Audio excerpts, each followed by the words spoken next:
a very loose term that I can use. Well, like Okay? it can be a very loose term. I mean, you could be a certified, like, okay, so I remember years ago I was going to be I was going to get I was going to be a pastor. Okay, Okay. I was going to get my PhD in religion from this college in the United States, Right. and I think I did actually one, but I put a fake name in it to see if it would work. And yeah, they gave me a certificate. So it was like PhD in religion or something like that. Well, I mean, they're not all show on stream. Oh, what's this? There we go. Here's the thing: not everything is a certificate doesn't mean a lot. It can have varying levels of weight for sure. Okay. Okay. So, do you want to know how I became a certified life coach? Sure, let's hear Okay. This is going to sound bad, but it. bear with me. So, it'd be fair to say that when I have people in my chair, we unload our problems. I mean, as a barber, you do have people that Bartender, barber. Yeah, it all happens. Well, during the pandemic that none of us like to talk about, things like therapy were allowed, but barbering was not. And there was a bit of a gray area as far as when a person could legally have somebody in the chair. So I went online thanks to the University of Google. And I became a certified life coach with nothing more than a couple clicks and a printer. And because there is not really a governing body that's going to call you on it. So that's fair. Yeah. I would like to call myself a life assistant. So, I mean, to be fair, like there is a coaching academy, there is coaching federations. Like this is how you can become a certified life coach, or actually, like there's some pretty big certifications actually out there. Okay. Oh, there's some legit one. There's some legit ones for sure. Mine was. How do you find the non-legitimate ones though? Is what's interesting, right? Well, here's the thing: should something have happened and someone would have called me out for being behind the chair, I would have said, "Hey, this is a therapy session. I'm his life coach. This is how we do it."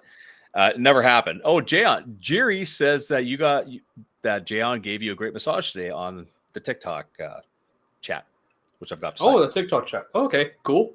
Mm-hmm. Who said that? Jerry, Jiri. I don't know who that is. So well, you touched that person yesterday. Sorry, yesterday. Your hands on Jerry. Okay, that's good. It's perfect. Good. So, kudos to your wife for putting. I think that's the first time I've seen her do a front-facing camera video where she talks to the camera today. Well, she's been doing them a little bit more often, actually. Right? Hang on, Jerry said here it is. He asked me to turn over. I had to run. Okay, gotcha. You sure? Okay, that's Jerry saying that. Yep, gotcha. So yeah, I mean, with the lack of certification it took, it was basically a fail-safe. Should something have happened, I'd be like, no, this is a session. We're having a conversation right now, and this is how we do it. It's like Excuse me, yoga. I'm trying to preserve my client's confidentiality. Can you please leave? Yeah, you got to go. No, here's. I'll call the cops on you here. Yeah. That probably would have been who would have been coming in to bust me for doing a haircut. Well, I don't think so.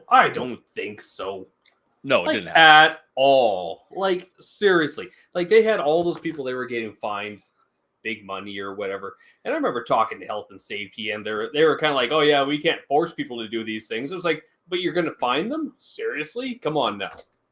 Hey, it was a weird time.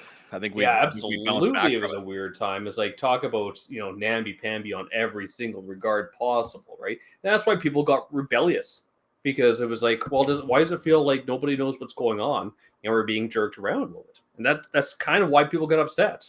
Could have been. I mean, here's the thing: you have that whole time of our lives, which was 2 years, 18 months, give or take. That was 5 years ago that started, eh? 5 years ago. So yeah, this is when I go back to what we're talking about today. I can't because this, or I can't because of COVID. I'm telling you, okay, you know what? Can't because of something that happened 4 years ago that I would say that a lot of us not everybody bounced back from. Lots of places did not. However, if you weren't affected by it, if what you're trying to do now wasn't affected by it then, I have a tough time believing that you're using that as an excuse. Like we have excuses for a lot of things. So what I tell people is, people have a million excuses, but very few reasons. Okay. So that's what I have heard from clients. It's like, oh yeah, I used to be really good at exercise or stretching. And then, COVID came around, and I say, well, that was 5 years ago. And they'll look at me and go, well, I guess I can't use that as an excuse anymore, can I? Said, no, you can't. You can use it as an excuse, but you can't use it as a reason. Exactly. Right. Because it doesn't have any validity anymore at this point in time. You just, sorry, I get it. Things are hard. Things are tough.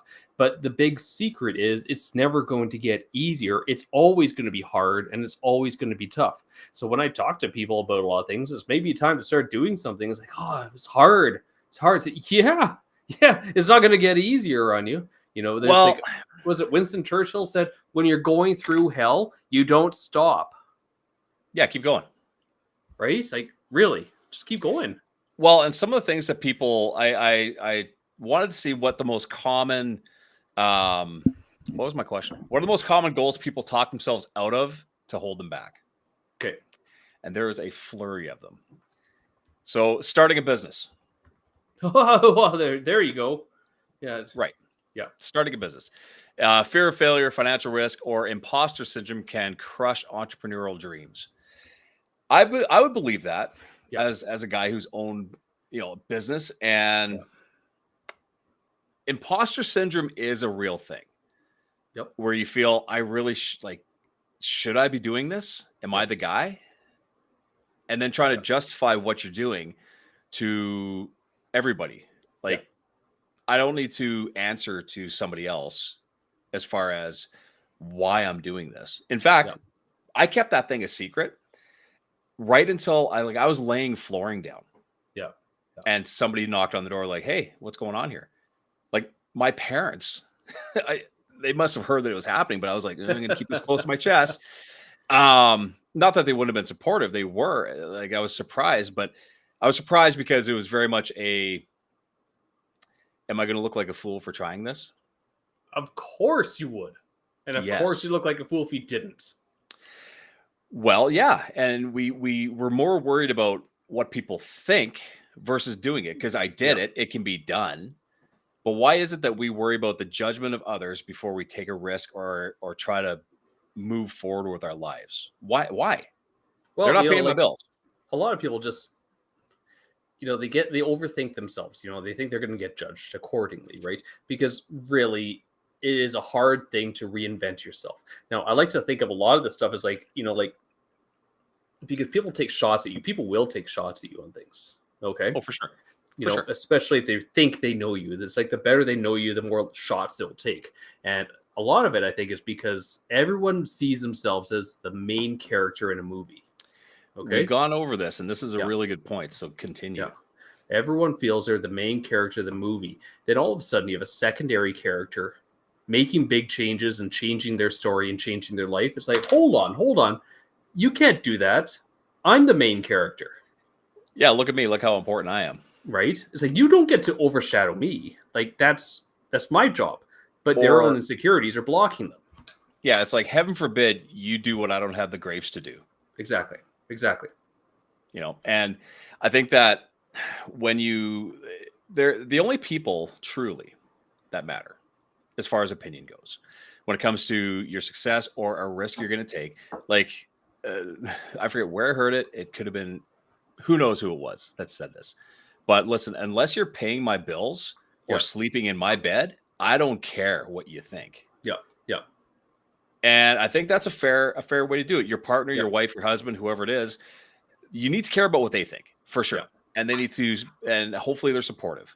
There's one person who wants you to succeed above all else. Okay. Your mom? No. Your Tax wife? man. Of course. But they want you to do so well. They believe in you when you don't. You know, I'll tell you a story about when one of my friends, his younger brother, was in business class in high school. And I remember he told me this story like a year ago or 2 years ago at a function. And he goes, you realize that I stopped looking at taxes in a completely different light after I talked to your dad. I'm like, my dad? What did he tell you? Right. And I guess he was working at Turbo, like at a gas station. Okay. And he was complaining because your paycheck was whatever, $150, but like yeah, $40 came off for taxes back then, right? Yeah. Exactly. And my dad looked at me and goes, you know what? I would love to be able to say one day that I paid $1 million in taxes. Yeah. He's like, why? He goes, you realize how much money you would have to make to pay that much in taxes? Yeah. He goes, at that point, you're not going to care. Yeah. And it was a really cool story because it's like, wow. Yeah. He never told me that story. Yeah. But you got to look at it from a different point of view sometimes, right? Like success is success, and it's going to cost you to be successful. Here's a perspective that's kind of backwards on the other end of things, because I've talked to a lot of colleagues over the years who, you know, we talk about collecting GST. Right? Sure. And they go, I don't collect GST. Like, why do you collect GST? Well, I don't make that much. Like, that's $30,000. You don't make $30,000 in your business? And they're like, well, I don't want to. I don't want to make more than that because I don't want to pay more taxes. It's like, but you're not paying more taxes. You're just collecting it and then giving it. You're collecting it and giving it away, and actually, you're keeping some of it. Right. So because you have your deductions, right? That's right, because you're registering. Yeah. So it's amazing how many people, and every year our associations send out messages. Make sure you get your GST number, and I'm like, what the heck? Who doesn't have a GST number if you're in business? If you're running a legitimate business, why don't you have a GST number? It's like, well, I want to keep it under 30,000 so I don't pay more taxes. It's like, you want to go through your life making less because you just don't want to pay the 5% that you're collecting to the taxman? That's an excuse. That's not a reason. That's an excuse. So this is why you don't have nice things. Well, if you tap the brakes on everything you do, then that's what you're going to get. You're going to be stuck. Yeah. And I think that when you look at the things that drive people to do this is to get ahead. Like, trust me, if you weren't going to get ahead, nobody would start their own business. Yep. Yep. Like when they say it must be nice, you try it. Yep. There's a quote that I heard. It was, and you hear this a lot from people, right? Well, money doesn't buy happiness, right? And the best counter I ever heard to that one was, if you say money doesn't buy happiness, you haven't given enough away yet. There's a point. Right? There's a point. Like, the reality is we have money doesn't solve all your problems, but it definitely helps you sleep at night. Yes. Yeah. It doesn't mean that you're swimming in it. No. But if you're not stressing about the basics and providing for your family, that's success. And what's the number one stressor that 3/4 of all North Americans deal with is financial. 100%, because you don't know what tomorrow's going to cost. So you better make sure you're making more than that. Yeah, exactly. So if you want to improve people's health overall, you focus on their wealth. That's the biggest metric that makes the biggest indicating, the biggest mover on the scale as far as overall health. It's giving people more money. Yeah. So does it buy you happiness? It doesn't buy it, but it definitely makes it easier to enjoy your life. And it doesn't require a pile. Like, there's a study that talks about how once you reach about $85,000, I believe that's what it was, then people are not quantifiably happier after that point. At that point in time, it's diminishing returns on the amount of happiness that's taken out of your financial growth. Okay. But the big thing they don't take into consideration is after $85,000, it reduces your worry and improves security. So kind of does. It's just not pure happiness. No, it's just less stress. So if you're, I hate to use the word, the heavy heart, But if your heart and your mind aren't entangled with that being the focus of your everyday, then stress is a real thing. Stress is the sort of thing that'll drive people nuts. It'll put strain on everything from your relationships to your business to just the way you act. Like your whole persona changes when you can relax. And lots of people just they refuse to or can't. Like some people have a spending problem, that's true. Some people have an earning problem, that's true. So if you can navigate that and somehow make it work, you can make it work. Like the reality is you can make it work with very little. It depends what your lifestyle is saying. If you're living the life of someone who's making 100 and you're making 40, that's a problem. You can't level up your spending when every time you level up your life, right? No, and treat yourself when you can treat yourself. Don't just keep on spending, right? Here's a thought experiment for you. Okay, so you see a lot of people with big ass trucks. Like we've talked about this before, right? Are you making fun of my truck? Nope, not at all. Not at all. Because some people buy the various things for various reasons. Sure. Okay. But say you take a brand new truck, right? Big diesel or whatever it is, right? Again, I have a diesel truck, so keep going. Yours ain't big enough. It's brand new. Is it brand new though? No, I would not buy a brand new diesel. Right? Come on, Jesus. But there's a lot of them, right? Yeah, for sure. So what would the total annual cost be to own and maintain that, say, $130,000 diesel truck? You want me to do math right now? This is your like zone, realistically, buddy. if you think about it, it's like if you're going to finance it, it's what, about $1,500 a month? Ugh. Right. Okay. How much gas? Well, none. It's diesel. Diesel. Yeah. How much diesel would that be? Yeah. You would be spending probably, if you're driving a diesel as your day to day, you're going to go through a tank of fuel every week for sure. So that's probably about $140 tank. So let's just make it easy and say $100 a week in fuel. Okay. So you're looking at quick math, Jay. $1,900. You're at $1,900 with the fuel plus your insurance. So it's going to cost you about $2,500. Let's just say 200. It's going to cost you about $2,000 a month to drive that diesel to haul nothing but air. Yes. And let's also look at it this way. Okay. That's post-tax dollars. Okay. And also you got one of those big trucks. That baby's not sitting out in the snow. Right? No.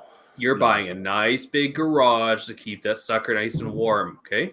Well, and a couple sleds to have in the back too. Probably. So a couple snowmobiles in the back, because what else are you going to haul? Your golf clubs? So really, even if you say $3,000 a month, right? Sure.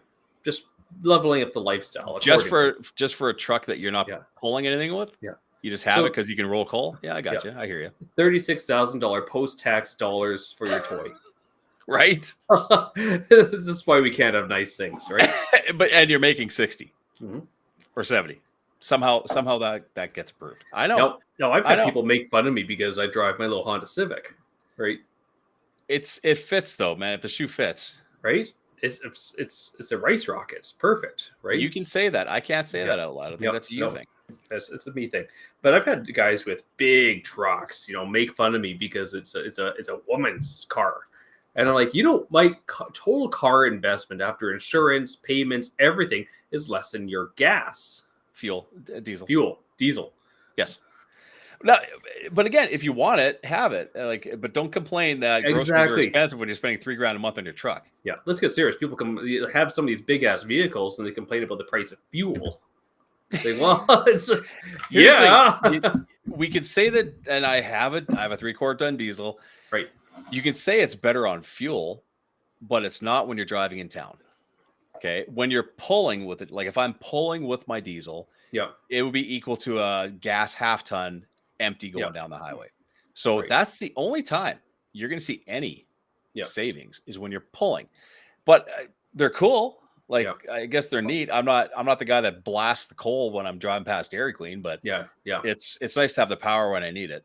Yeah. So so like you see where my business is, we would get a lot of big trucks right at that red light there. They'd slam on the gas when the light turns green. The gas? Shoot past. Well, the diesel. It doesn't sound right to say slam on the diesel, does it? No, you just pedal to the metal. pellets rolling metal. coal. Yeah, rolling coal, and then we would get rocks all over the windshield, all over our windows, slamming against the windows and the door and everything. And that's nice of them. And it's like, well, that's precious. Thank It you. is. But I mean, we make excuses, and we somehow justify them because, well, you know what? Yeah. Every once in a while, I'll tell you right now, I drive my truck 1% of the time. Yeah. 1% of the time. I have the car because I'm always driving around. Like I was out of town twice today. I was out of town this morning, and then I was out of town this evening. You probably didn't take your truck for that one, eh? No, I drive the car, and when I'm driving around town, I'm driving the car. Like if I was not in real estate, I would not have the car. Right. Like if I had a job where you just drove to work and you parked it and then you did your thing and you left, I would just drive the truck because we have the Pathfinder as the family. Imagine if you had a company car. That'd be even better. Oh yeah. Those are like. Is it my company? Because it's my company, and I say, well, the company. No, somebody else's company. Somebody else's company. You'd be surprised how many times that happens with company cards, and people just drive around all day with. Happens a lot. Absolutely. Yeah. So let's keep on rolling with this because there's a pile of them.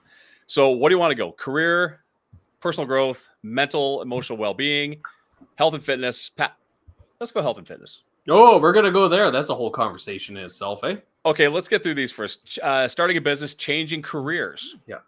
Well, okay. So a lot of people get into that, the golden handcuffs, right? The golden cage. Absolutely.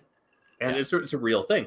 Like I don't know. This you have to pick a career that is that pays well. Say a teacher or something, right?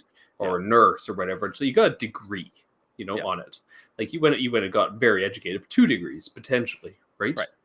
And all of a sudden you're 37, 40 years old, and you're like, I hate this. Yeah. But I can't get out because I've got my pension. Only 13 years to go. 13 years ago, I've got my benefits, I've got my pension, I've got 2 degrees. And what should you do? Should you go back to school, get another degree so you can do another job you're probably going to hate? Or what should you do, right? So what would cause more stress? Do you think when we talk about finances and saying, you know what, man, money would help, would you rather be short on money or in a career that you despise? Which one would be more stressful? Oh, you know what? I think there would be entirely 2 different levels of stress. And I'm saying that because when my wife was a nurse. Right. Okay. So the work stress is very acute. Okay. It only hits you really hard when you're going into work. To be fair, right? You go into your job, you're like, fuck, I hate this. And you leave work, you're like, oh, I'm done for another 8 hours or whatever. But the financial stress, it's chronic. It's there when you wake up. It's there when you go to sleep. Right. But what I'm saying is that, yes, she had the stress of the job. I'm not talking about the stress of the job. The stress of having that job. That's different. Because you can deal with the stress of the job. Any job you have, you can learn to deal with the stress of that particular career because you become accustomed to it to a point. But if you despise going there, but you've got 14 years left and hey, I've got a pension, I'll take the pay cut. Rather be slightly more broke. Yeah. And that's the risk, right? Well, there's no risk. You're guaranteed. You've got a pension coming up. You can just sail through it and hate it every. The risk of leaving. Okay, so what happens if you leave? Well, a good person again in that conversation is my wife, literally, because she was a nurse for 17 years, hated the job, hated it. Same thing. People are like, you're going to throw away your pension. You're throwing away your degree. You're doing all this sort of thing. And she just went, nope, I'm done. I'm getting out and I'm going to move into massage therapy. Right. Yep. And she did. And, people said, you're crazy. You're a nut job. Some people said, you're very brave. Good for you. I'm proud of you. That sort of thing. Right. Right. But I think when you have, it's funny. Is there anybody in chat, guys? We got people here. I don't see anyone. I got people on Facebook. Okay, we got it going. I'm just testing it to see what's going on here. Or everybody's just sleeping or watching a football game or something. So, yeah, but I mean, okay, let's go. Hey, Doug, Pot committed on the pension. Pot committed on the pension. POT. I don't know. But when you have, there are people are committed to the pension. That's fine. But if the reality is, if you hate it, okay, how about this? Would you? Let's just say she always wanted to be a nurse. Yep. She did always want to be a nurse. Okay, but let's let life go by first, and she got into massage therapy first. Yeah. Okay. Oh, think poker. Betting everything on the pension. I got you. Hey, Patian. Okay, just making sure people are there. I mean, we feel lonely here when no one says anything. So let's just say she was the age she is now. She had been in massage therapy, but man, she always thought about being a nurse. But you get into it knowing that there was not going to be a full pension, but you'd be able to do something that you really wanted to do for a long time. Right. Okay. What's the risk at that point? Well, would she have become a nurse later in life if she hadn't been there in her youth to become jaded by it? Like if she took her years of life experience, would the average person do it? Like, would you make a career change into something that you thought, wow, I've always wanted to be an astronaut. I'm going to do it now. Yeah. You could. Not me though. I'm too old and my eyes suck. But they wouldn't trust a Chinese guy like me on the plane anyways. They need somebody for IT. But a lot of people do. But it's hard. So for Ange, it was, do I want to say a little bit easier because she kind of had an in on a job? Yeah, I mean, she probably had to apply like anybody else, though. Yeah. Well, it's like, oh, I don't know if you're quite the right fit, Yeah, we're looking for somebody with a little more experience. So, yeah, exactly. We're going to hire this other guy. Yeah, we're kind of hoping for men, actually. So, but it's a real thing because, well, how much are pensions even worse? I have no idea. I don't know. I think that when you have it's a percentage of whatever. Like I've never been in a job that had a pension, so beats me.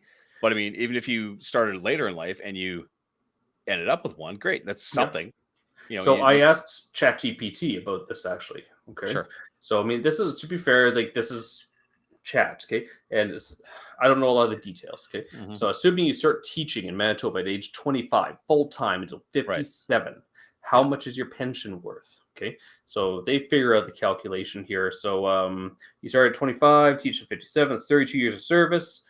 Final full-time salary says $90,000. Okay, that's just the example they're using. Sure. Okay, so at $90,000, everything uses the 2% times service times salary. Okay, so pension is equal to 2% times years of service times your average salary. So 2% times 32 times 90,000, which works out to about $57,000 a year. Right. Okay, so you're getting about 40%. Yeah. 60%. That's fine. But by the time you're retiring, that should be enough to live off. You should have paid off your house. You should have paid off your debts. In theory. Oh, how about leaving a job? This is my aunt. My mom was on this last time. Now my aunt's on there. How about leaving a job because there's no pension at the age of 45 or 50 to realize it's too late? So you leave the no benefit job to desperately find a better paying job, but you love the no benefit job. Here's the thing. If you loved the job, then it would come down to like planning and being able to put something aside for yourself and building it. But to change at 45 or 50, it's not impossible. It's not impossible. People do it. It's crazy. But even if you did go in and you end up with like 60% of a pension or 40% of a pension, it's something. But by then it's going to come down to, paying your debts down and trying to make sure that your cost of living gets lower as your income will eventually diminish because you are retired. Right. Yeah. But it's not the same for everybody. I mean, there are people that have great jobs that nobody wants. They do it somehow. And this goes into the next one, asking for a promotion or a raise. Self-doubt or fear of rejection often silence people who deserve more. You can always ask. It's a no unless you ask. Now the question is, realistically, is how much does a person need to retire? Depends on how much debt they've accumulated. Right. So assume even assume minimal debt. What is good? Because like some of the stuff I see is like the 4% rule. Sure. Okay. So it's like 4% of your savings, and they'll tell you about how much you're going to be getting annually. So if you have $2 million saved, it allows you to have $80,000 to spend on an annual basis personally. Right. And that's Okay. a very small percentage of people that have $2 million saved. Absolutely. Like that's a lot of money, right? But I mean, we also have CPP, old age security, and everything that kind of comes into there. But none of that really takes into consideration, cost of living increases, inflationary costs and stuff, which throws a whole ratchet in the works there, right? It does, but if you can live cheap, you can live cheap and live well. Yeah. And I think that if let's just say you had a mortgage, you had a couple car loans, you had all the stuff, you had credit card debt, all these things, and you're getting towards retirement. Your sole purpose at that point in the last 5-6 years of your working life should probably be to hammer down, live cheap, hammer down on any debt and interest that you're paying, and get rid of it. And if you're a good employee, if you're one of those employees that really you're key to being there, like they really need you there, you can ask for a raise. You might get it. It's crazy, but sometimes people never know. Get a raise because they deserve it, not because they've been there longer. Because they're like, you know what, we really should be paying this person more because this person's doing the work of 1.5 people, and why not? Right. And you pay your key people more money. You do. Is it fair? I don't care if it's fair. Fair. Yeah, if this person next to me sucks and I'm doing 90% of the work that we're supposed to be sharing, I'm not going to feel bad if I take a raise and the other person doesn't. Yeah, exactly. This is not a fairyland of everything is equal for everyone. It's not. So we get equal opportunity, not equal outcomes, right? Exactly. And if you and I both got the same opportunity, yet somehow you ended up excelling in it. Right. I'm guessing it'd be something that has to do with numbers. You'd probably excel. Probably. And I can't complain if I'm sitting there taking my shoes off to count past 10. Right. Like do better, level yourself up a little bit, which goes to the next thing. This is actually really good because I've got so many points that we can make with people talking themselves out of shit, saying, well, I can't. Going back to school. At what age is it too late? Well, okay. So why would a person not go back to school? I think some of the biggest things when it comes to people going back to school is you have to take into consideration the return on investment for one thing, So, I mean, if you're 40 years old going back to school, that's one thing. If you're 60 years old going back to school for a new career, that's a little bit tougher. We got to look at the return on investment is what's your outcome? How much longer, say like if you're like our age, 47, to retrain into a new career, it's like, well, we're going to have 13 to 15 to 17 more years of work, right? I'm 49. Can you imagine me training for a new career? Right, that'd be ridiculous. Insanity. It's crazy. It'd be like a movie, right, or a TV show at least. Right. Hang on. I gotta find my. I have to pour myself another one. Of course. But yeah, I mean, but it's never too late. Here's the thing: if the opportunity is there. What if you could do something you've kind of dreamt of doing, and it's later in life, okay? If you have the opportunity to do it, and you say, you know what, screw it, I'm doing this because, and knowing that you could do it is big. Right. Oh, that's fair. Dr. Cava. What? Dr. Cava. Yeah, there we go. I remember him from the gym way back in the day. Yeah. Like from Fitness Quest, right? Yeah. Chiropractor. Chiropractor. Yeah. Good to see you. It is. And one of the best things I ever taught is salary is like a drug. Give you so you can forget about your dreams and start building somebody else's dream. Yep.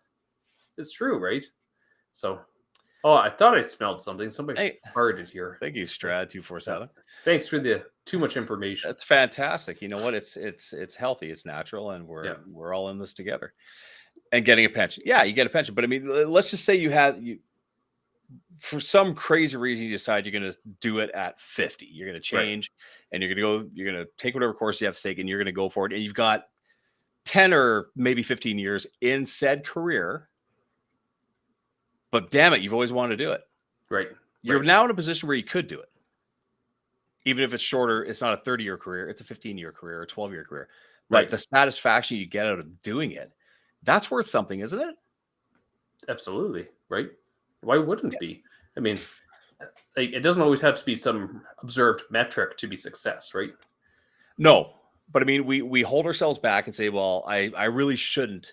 Plus, your friends, family, people that you know are going to think you're insane for trying to make a change at the ripe age of 50 or 45 or whatever it is. Well, Right. you don't have to do it. I'm going to do it. That's Now, fine. I think when it comes to going back to school, I think I'm trying to find out here, but I had thought that some universities actually gave a discount to senior citizens. Like a senior discount? Yeah, there's a seniors discount.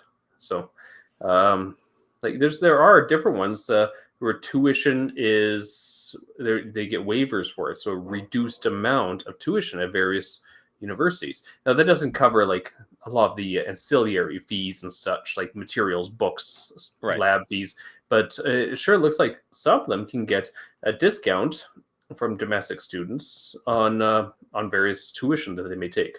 So that helps, and it also keeps people younger by continuing to learn for a longer basis. Okay, so based on that, let's just say I'm 65 or I'm 60. Yeah. I'm 65 and I've retired. Yeah. But I've always wanted to write a book. Right. But I was always a factory worker or whatever. I don't have the maybe I don't Sure. have the skill set because I worked with my hands to Yep. write a book. Right. And I'm going to go to school to learn how to be a writer. Yeah. Okay. No, go ahead. Go ahead. You look like I you're guess struggling it. with that. Well, I guess it depends what you're gonna take, because it's a common course for a lot of people to go to school to learn how to be a writer. And they take English courses, and it essentially damages or kills a lot of their dreams. Oh yeah, whatever you're thinking was a bad idea. So don't Yeah. write that down. So like a lot of people will, like some of the authors of their fiction writers, they say if you're going to go to school to learn how to write, don't go to school to learn history, because that's where all the good stories are. Yeah, you're right. So You're right. This goes down to learning a new skill or language. yes. What did you learn today? What did I learn today? I always learned something. I think we should be in a constant state of learning. But thinking back of what did I actually do today is actually tricky. I learned how to write 6-page letters to workers' compensation. Things like that. I learned how to fill in the blanks when it came to medical reports. How's that for an answer? Okay, that's something I learned something. today. I was a journaler, and I really believe in Yep. journaling. I think that's really healthy. But it's scattered sometimes. And I just wanted to figure out what's a better format for me to do this in. Yep. So when I was driving out of town, I was listening to better ways of formatting your personal journal. Okay. So I learned something today, like Well, how so- like What way did you learn? so you want to divide it into categories of conversation with yourself, Right. versus just the date and then Dear Diary, right? Yeah. You could do that too. Like you could put that in, but have bullet points that you want to touch on that are going to help you with your life as you go through, and add to that, Yeah. and then have that as a headline on each page. So you're here's the looking at headline of this. the bullet journal style. Kind of, yeah. Yeah. But I mean, you fill it in. You have this, like maybe a week goes by where you're Dear Yeah. Diary, but then you have here's what I want to reflect on. Here's what I want to improve on. Here's where Yeah. I'm lacking. What could be better if I did this? Yeah. And I believe that journaling is one of the best things you can do. Yep, I agree with Because that. The best way to, like, again, lots of people have different ways of dealing with things. Yep. But I think that if you write it down, you're accountable. Yep. And I kind of laxed on it a bit. And you're going to see it, like any mistakes you make, anytime you trip. I need to write that down and realize that, I shouldn't have done that. And when I go to read back, I'm like, oh shit, okay, I got to stop doing that because I keep on doing this, and then move forward. So I think we can all learn. I think we should learn how to read. Let's keep on going here. Public speaking or writing, fear of judgment, not being good enough, keeps many from sharing their voice. So yeah, a lot of people really have it's spotlight effect for one, right? Sure. Which is they have the feeling like there's a spotlight on them and they're on the stage and everyone's staring at them. Then there's the imposter syndrome, where everyone feels like they're a fraud and they shouldn't be here, right? Somebody's going to find out, right? Right. So, and it's interesting dilemmas. Spotlight effect is, I find, the weirdest one, because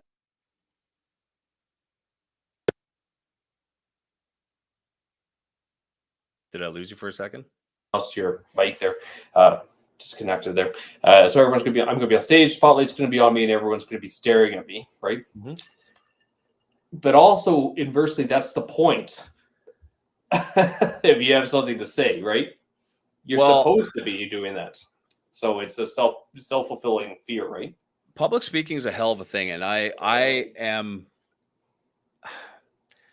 I don't want to say I'm terrible at it, but you always feel that way, right? Like I've emceed events. I do that. I never feel like I'm doing it right, ever. Right? Like, are you sure you want me back? Yeah. Okay, I'll do it. This is different. Like what we do here, you and I are having a conversation, and there's people listening to us talk. Yeah. But still, even doing something like this is nerve-wracking for a lot of people. They won't jump in because they're worried that everybody's watching you. Well, they kind of are. Yep. However, we can mute the chat and delete people like quick. That's easy. Yeah. So I never really worry about the chat, although I appreciate the chat. But if someone's being a tool, bye. Yeah. There was a discussion I had with a coach once, and he said, what's your hang up about doing more videos, right? And I said, well, it's the same thing, it's just those personal fears, like people are going to laugh at you, they're going to look at you, they're going to judge you, that sort of thing, right? And he goes, well, do you want me to make you feel better? I said, sure. I was like, what do you want? What are you going to say to help me get over that? He says, do you really think anyone's actually going to watch you? Well, there's that. It's like, hey, now that kind of hurts. I'm like, so what is it that you want? Do you want people to watch you or not? Well, okay, it's a good point. It's a good point, but I mean, even with this, and I was at this barbecue on Wednesday. It was a back to school thing, and I had a few people come up to me like, "Yeah, we were watching your live stream." Like, people are watching this? Yeah, right. Like, okay, like it's easy talking to you when I assume nobody's really there, but people do for some sure. And thank you guys, everybody, for whoever pops on and says hi and hangs out for whatever nonsense we're going to spit about. But people do. And I think that lots of people know us, so they get to sort of look at our lives without our professional, whatever you want to call it, in front of us. That's the thing, because we both have a little bit of a professional lifestyle in which absolutely. What's wrong with your thing? I don't know. Suddenly it sounds a lot better. There we go. Good. Perfect. Yeah, that's better. Okay. Yeah. We have this professional life. More gooder. It's more gooder. Oh, that's because it's okay. Let's see if that works at all. So you have professional lifestyle, and you can act and behave in certain ways, and you're expected to act in certain ways when you're in your professional setting. For sure. Right? But if you're doing it just a casually or whatever it might be, you could be an entirely different person, right? Well, and I mean, there are some people that are defined by the work that they do. Yeah. I'm a blank. Great. Yes. Exactly. What do you like as a human being? Yeah. Well, I mean, therein lies the other problem is like we really need to start moving past the whole thing of our identity being defined about what our career is or what our job is, because you're a barber and a real estate agent, but you're a lot more, and that's just a very superficial view from one perspective, right? Well, and I think if people like whoever knows me, they know me, right. And they know that my business, my career is this part of me, and then there's this part of me, which is pretty laid back. But when I'm in professional mode, I'm as serious as a heart attack. Like here's how we do this. This is why we do it this way. And I will go through all the legalese of everything we were doing and explain everything to you word for word, because that's my job. Yep. Now, when I'm standing behind my chair, that's different. We're pretty laid back, but I'm still making sure I'm doing a good job too. Like it's different, right? But there are people that like, hound on sales guys, but some people are in sales, and that's fine. I am too. I mean, I represent clients, but if every time I see you, you're trying to sell me something, please. I know that you sell whatever. I don't need it. Yeah, if I want it, I will tell. Trust me, if I need it, you're the first person I'm calling to buy it. Right. But exactly. It's not every day. Well, and that's a lot of things, because for some people they don't. It's almost like everything blends in too much, right? And they're always on. And I'm sure you see that with real estate agents where they're on 24/7, right? Of course. You're at their kid's birthday party, their kid's bar mitzvah, and they pick up a phone and they're doing a deal or something. Oh, the cheesiest thing I've ever seen was a business card in a birthday invitation. Okay. Dude, what are you doing? I can think of the worst the lowest place for a business card? Funeral. Oh, that's pretty bad. That's a good one. That's real bad. Yeah, that's bad, especially if you sell cars or Cadillacs, right? Yeah. The worst place I've ever seen, at the top of the urinal. Oh, that advertisement. That old tricks. No, just like a business card sitting right on the urinal. I'm not grabbing that business card. Yeah. And it's like, you know what? That's just, to me, that's like the lowest form of marketing. But somebody's going to get it. You know what's funny? Like, we all have business cards, right? Yeah. And my whole thing is nobody wants my card. Yeah. Nobody wants a card. Yeah. But I'm a pen snob, and I get really nice pens made. Yeah. I'll give you the pen. Why? Because you're not throwing the pen away. Yeah. Because it's a really good pen. It's because people will steal it. They will fight for those pens. Dude, at the campground, I give them fistfuls of my pens at the beginning of the year, and they're like, people steal our pens. I'm like, thank you. That's what I want. No one's stealing my business card, because guess what? I have my business card in their business card holder, because they have these 8-slot business card holders. My business cards are there. Yeah. Maybe some people have taken my card, but I'll guarantee you they've all taken my pens. Yeah. So there's that. Before COVID, we used to use a lot of business cards, but even then, we saw the decline of business cards from our profession. Okay, then COVID came, and nobody wanted a business card, right? Like you couldn't give one away because it was verboten at that point in time, right? Mm-hmm. But over the last year and a half, we're going through more business cards now than we have for years. Really? Yeah. And one of the big reasons why, I think, is because we actually put QR codes on it. That makes a lot of sense. It's just really easy for connectability to a booking site. Okay. Oh, yeah. I probably have a QR code for my site. I just never looked it up, and I'm not public. I'm private, so I don't need that to be out there. Yeah. So here's actually, hey, sorry, I'm going to interrupt. Yeah, QR codes. Yeah. Wouldn't it make sense for you to put that on houses you list? So when you're driving by, you have to scan it from your car? You can scan it, and then you can see all the details of the house that you're driving by. That's a thing. I get the whole thing. You want them to call you to get the details, but also a lot of people are just like silent shopping before they jump into it, right? I believe there are some people that do that. In my brain, I always think if you're driving by and you're scanning my QR code and you crash into somebody, I'm going to feel like a real dirk. Yeah, but people also walk. If they're going to walk the neighborhood, if people are looking at the neighborhood, they'll walk the neighborhood. That's a good idea. You'd have to change your QR code for every sign you put up. Yeah. So it would have to be a decal that you'd be able to change. Well, that's easy to do too. That is easy to do. I don't know. I don't know if that's of any value, but everything is a value. That's the thing. There are no bad ideas. I think that's a great idea. I think there are some bad ideas out there, but bad ideas. Bad ideas. The money is in the banana stand, right? The money was in the banana stand. We know that one. Yeah. Let's keep. There's so many things that people talk themselves out of that it's detrimental to your health. Yeah. One, therapy or self-help. Oh yeah. Shelf help. Right? Shelf help or therapy. Yeah. Now, I am a huge advocate for both. I think both have. You don't know until you do it, right? Yep. And when you look at therapy, it's somebody that's a soundboard, which could be what my chair is sometimes. Get it out. Yeah. Get it out. Because the more you bottle it up, the shittier it gets. Yeah. And self-help. I mean, I read no fiction. I'll read self-help. I listen to self-help podcasts. I listen to self-help speakers. I self-help books. Why? Because I know that I am far from perfect, and I can improve in a lot of areas of my life. Yep. And getting that reaffirmation on a continual basis is important, because that's the best way to educate your brain to get over some of the negative signals that have accumulated over the years, is just constantly getting that record rewritten, re-scratching the record.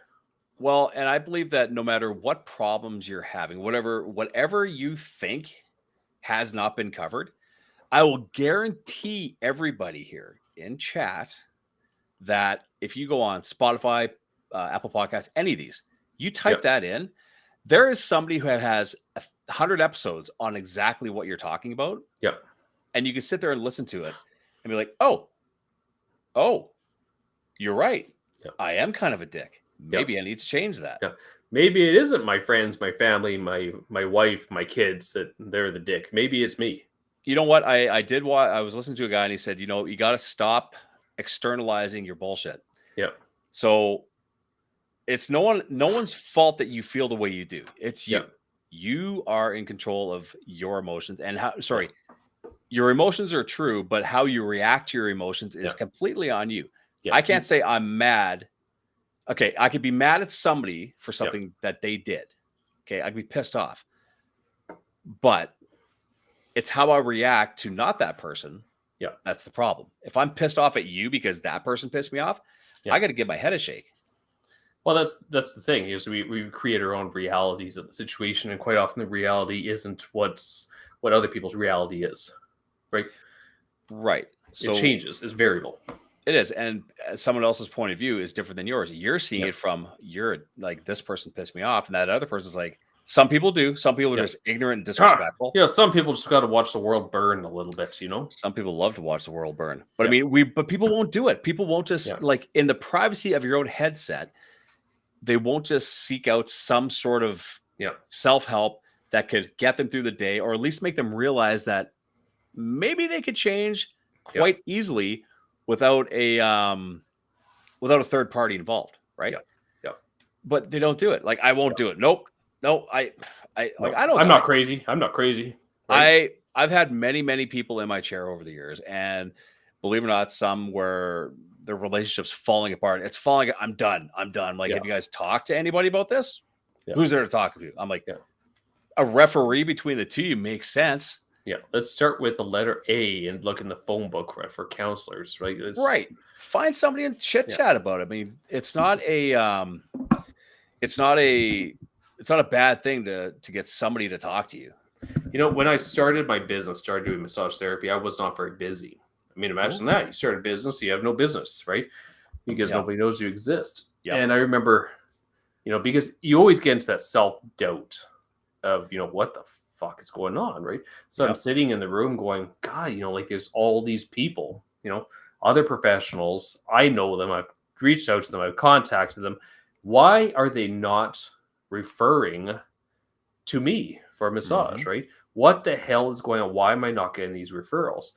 And I still remember going, you know, like, where did that come from? Why am I blaming other people because I'm not busy? Well, because you assume that your best friends are going to be the ones that are going to be referring you.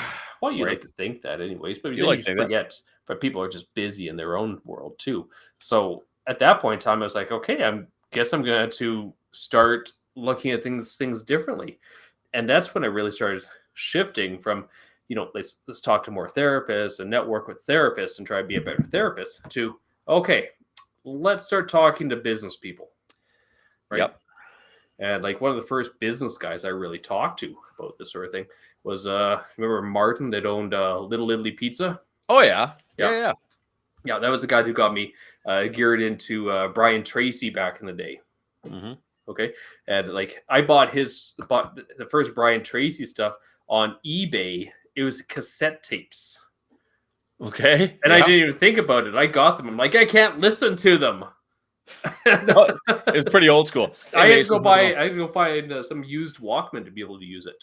Yeah. But I mean, you did it. You figured it out and you did it. But people will just stop and say, no, it's too hard. I don't have a cassette player. Well, find one. There's one at every pawn shop or that's the thing. Secondhand store. There's a million ways to do things. Another thing people won't do, Matt, the list of things people will not do is nuts. Setting boundaries. Oh God, no. Yeah, exactly. You know, like you can see that everywhere where people just get walked over. On something. And it's like, why are you letting people talk to you that way? Well, you know, like it's not their fault. And it's like, why are you defending them? It is their fault. Listen, like, if I'm being a complete asshole to you, that's my fault. I'm the guy that's doing it. Yeah. It's why are you taking don't take those punches. I don't get it. Like, but we're all guilty of it. We're all guilty of a lot of these things. Yeah. Now you either push past it and say, piss on it. Like, I'm going to deal with this, or you don't, and then you wallow in it. Well, what's the worst thing? What's the worst thing that would happen if you put up a boundary around another guy? I don't know. You get punched. That's the worst. Maybe. You get hit. I don't think people do that as much anymore as they used to. They should. Oh, for sure. That's one hell of a boundary. Yeah, but I mean, if it's for boundaries, I think that different people there's different boundaries that people. Oh, gossip session. Yeah, kind of. I think that when you have a relationship without boundaries, then the relationship will eventually crumble. Right? Like, again, you could have a wide open. I would say that our relationships with our partners, our wives, are pretty. There's not a lot of boundaries there. It's that. It's the external ones where, let's just say you have a buddy that just keeps on coming over every Friday out of habit, and you don't have the balls to say, dude, we're having dinner. Yeah, what's for dinner? Like, boundaries. You have to have boundaries. You always have to have that one guy who's the uninvited guest about every little thing possible, right? Well, Kramer and Jerry. Yeah. Great example. Yeah. Actually, Jerry had no boundaries on his friends. They just walked into his apartment no matter what was going on. Yeah. And he can't get annoyed with Kramer when he's going in there and eating his cereal. Exactly. Because he lets him do it. If you don't, you've done it for seasons. Why would you change? I know. But yeah, letting go of toxic relationships. Yeah. They just can't stop it. Yeah. Whether it's a romantic relationship that's toxic, or you got that friend that's just drags you down, man. Like, what was it? If you hang out with 5 billionaires, you'll be the 6th. Yeah. If you hang around with some of the 4 people you associate with the most, so. Right. But if you hang out with 5 losers, you'll be the 6th. Yeah. Very true. So why do we hang out with the losers? Like, where's the comfort in that? So, okay, there's a good answer that I think, from what I've experienced is, okay, so how many of your friends from high school do you talk to on a regular basis? One, and not that regular. Right. Okay. Like, I talk to very few of I can't think of any high school friends really that I talk to. I'll talk to people that I knew in high school, but they weren't my friends in high school. Does that make sense? Mm-hmm. So that's the weird thing. But sometimes you just hold on to them for nostalgic purposes. Well, I'd say we were such good friends for a long time. I hate to say goodbye to them, right? It's hard, but I mean, like, I got a buddy who I've been friends with since I was 12. Like, we're friends. We see each other maybe twice a year, but we're friends. We're good buddies. Like, he's like my brother. But he's got a busy life and I've got a busy life, and my social network is very tiny, and my social outings are very few. Yeah. But I mean, if he called me up tomorrow and was like, "Hey, dude, I need to hand," I'm there, 100%. I've got this body, Yeah, you got a shovel and some lime. What for? Don't ask questions. I need your truck. Lime and no questions. Yeah. I need your truck. Yeah. Then I'd have to fire up the truck again. Yeah. Right. Okay. Now we're moving on to health and fitness. Getting in shape. I'll start Monday because it becomes the mantra of procrastination. Yeah. So there's a bunch of them. There's a bunch of fears that people have when it comes to working out. The first one is always afraid of being hurt, afraid of getting hurt, and embarrassment, judgment, right? Right. People don't want to get hurt, physically, mentally, emotionally. My dog wants up. So, right. So that's a very real thing. And, when it comes to getting physically hurt, I tell people, don't worry, you will. So I'm a ripped Giga Chad. There you go. Now we know how old they are. Right. But no, here's the thing. And this is what I used to hear again when I was a trainer. Usually it was ladies. Yeah. Well, I don't want to get big and bulky. I'm like, listen, if I can't get big and bulky by trying to get big and bulky, you're not going to accidentally get big and bulky. That's a very weak excuse. Yeah. And you know what? And the other thing is, it doesn't sneak up on you. No. You're going to see it coming. It's like, whoa, what the hell? I'm too huge. I'll admit, I sometimes I look at myself, I'm like, oh shit, my arm's a little bigger. Yeah. I've got a little more of a definition here. I'm like, that's a nice surprise. That's a nice surprise. It's a nice surprise, but I mean, do I expect it? No. It's great when it happens. Well, because I was doing the dog crap for like months, right? The dog crap workout, right? What's the dog crap? Oh, Jayon, here's one for you. What are your opinions on Tai Chi for 55 plus people? I'm asking the Asian. For what purposes? Is it like for mental well-being, breathing, that sort of thing is fantastic. If for weight bearing, for bone density and muscle density, not so good. What about self-defense? Isn't it a fighting style? No. I thought it was a martial art. It is a martial art, but martial arts aren't always for fighting. What? I thought it was all pure violence all the time. No. Come on. We're not that violent people. Wasn't there a movie, like a Tai Chi Man movie? Yeah, it's Tai Chi Master. Chi Master, but somehow he kicked ass and he was very violent, yeah. Didn't bother taking names. Yeah. That's Jackie Chan. Of course it was Jackie Chan. It was Jackie Chan. So yeah, I'll start money. And the gym or any kind of physical activity, the reality is you can start by going for a walk. I can't do. Yes, you can. You can go for a walk. Yeah. Because doing something is better than doing nothing. And once you do something, your body's going to react to that in generally a positive light. Yeah. I've never seen an excuse for health for working out unless you're physically unable to do it. I understand that. And there are people where you physically cannot do the actions. There's something you can do, maybe not a lot. But when I look at anybody that says, I just don't have time to go to the gym, I can't. Yes, you do. Yeah. Yes, you do. Look at your phone. Yeah. And see how much time you spend, or look at your phone and see how much time are you flipping through TikTok or even wasting your time watching us idiots do this. Well, you can do that on a treadmill. You can do that on an elliptical. You can do that while you're getting a bit of a workout, and you could listen to a podcast while you're walking. Very few people legitimately do not have time to work out. If you do not have time to do 30 minutes 3 times a week, you need to do an hour 3 times a week. Right? Hey, AC's back. Yeah, why am I wasting time with these days? I don't know, man. Like, hop off. I don't know. Why are you here? Okay. AC, thanks for stopping in. That's cool. And now, AC, I'm going to. This is going to sound bad. Sometimes I'll check out profiles of people that are chatting online with us, and she seems very interesting. I think she'd be very interesting to have here one day and enlighten us a little bit on what she does, because she seems to be quite interesting. I think it'd be awesome to have you on one of these days. But she also engages with us in the chat, which is lovely. You just have to start. It's a habit. You create new habits. It is creating a new habit. And here's the thing. It takes a long time to start a habit. You cannot become, and I said this a while ago, you're not going to become an alcoholic by drinking one night. It takes a while. Yes. And it takes a lot of dedication to booze to become an alcoholic. So nothing's Do you know how long it takes to create a habit? 28 days? No. It has to be longer than that. It just doesn't seem like 28 days is enough. 82 days. I think that was their data was. On average was between 18 to 254. Average time was about 66. Okay. So I remember reading an article talking about why is it 28 days? Because people say 28 days. And I've had arguments with that one because everyone says it, right? What if that's how long it takes to break a habit? No, this came from a doctor who was researching amputees.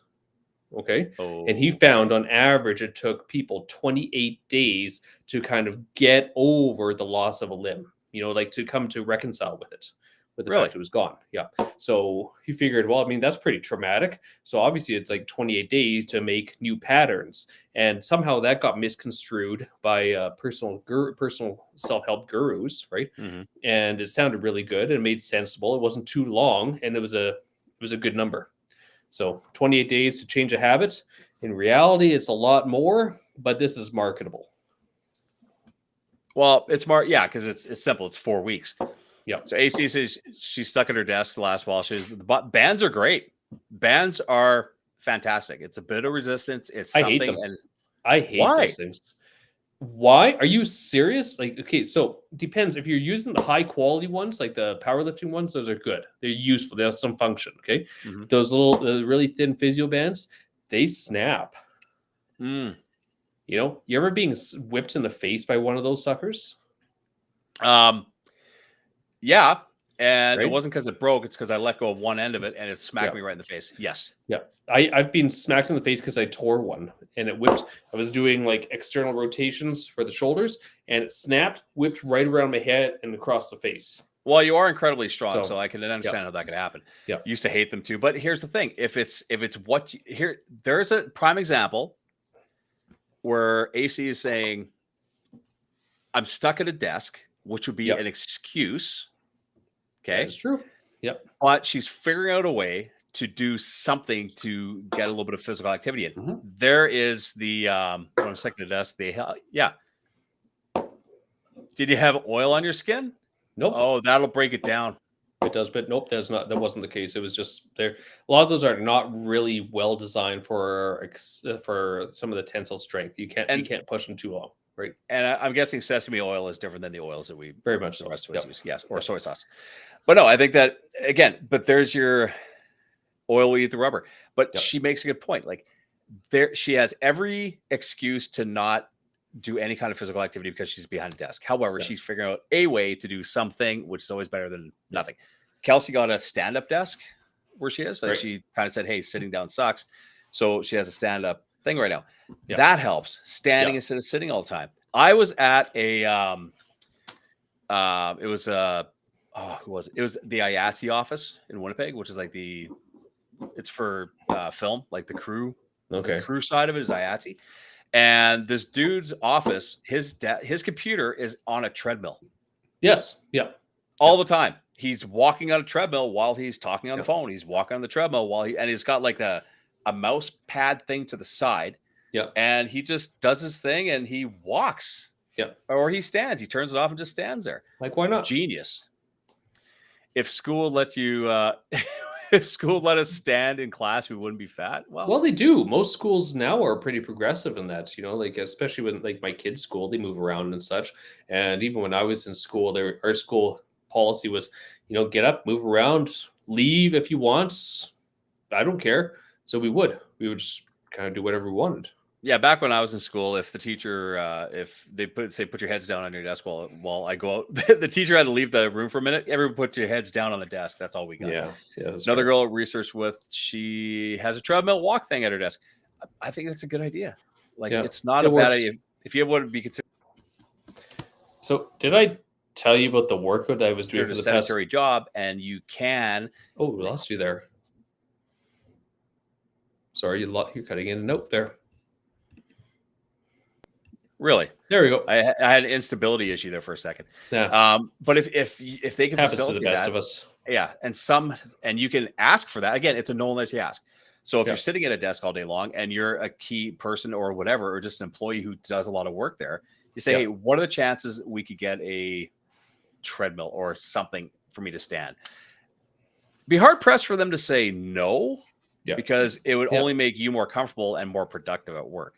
Yeah. Again, not everybody's going to do it. I'm just saying it's not a terrible thing to say, hey, this seems to be a good idea. This person seems to enjoy it, and I'm sitting here all day.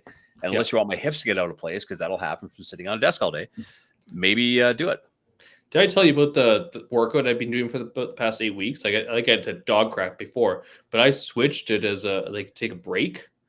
Instead of doing high intensity, I was doing still high intensity, but Yeah. a little more volume. Okay. I switched things over to a modified Mike Menster HIIT workout. Okay. Oh, Okay. yep. So it was, you do your warm up, say you're doing isolation based exercise on your pec. So you're doing a chest cable fly or pec deck. Yeah. Okay.